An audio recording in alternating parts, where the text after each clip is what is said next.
Sebanyak 4 penumpang tanpa identitas terjaring razia pada arus balik di Pelabuhan Padang Bayi Karangasem. Keempat penumpang tersebut telah dikembalikan ke tempat asalnya. Petugas gabungan dari Satpol PP Karangasem serta TNI Polri melaksanakan razia pemeriksaan identitas penumpang yang tiba di Pelabuhan Padang Bayi Karangasem Rabu pagi.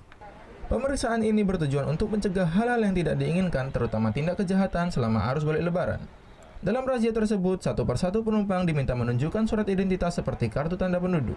Dari hasil pemeriksaan, sejak H+1 Lebaran lalu, sempat diamankan sebanyak 4 penumpang dari wilayah Lombok yang tidak memiliki identitas. Keempat penumpang yang terjaring pemeriksaan ini pun telah dilakukan sidang tripping oleh petugas dan keputusannya keempat penumpang tersebut dikembalikan ke tempat asalnya.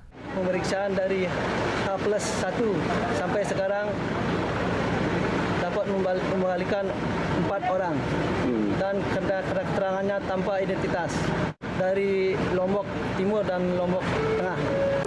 Sebelumnya dapat di piring dan berkali-kali tidak bawa KTP, saya dibalikan langsung. Razia pemeriksaan identitas penumpang selama arus balik Lebaran ini akan terus diintensifkan hingga sepekan mendatang. Warga pun dihimbau agar segera mengurus kelengkapan administrasi kependudukan jika ingin masuk wilayah Bali. Kadek Martana melaporkan untuk NET. Oh yang beneran? Iya, oke. Tapi gue pernah. Nah, udah kan nonton beritanya? Jangan lupa di-subscribe, di-like, dan juga di-komen ya akun YouTube dari Net Bali. Terima kasih udah subscribe. Yang belum, jangan sampai lupa. Di sebelah sini nih.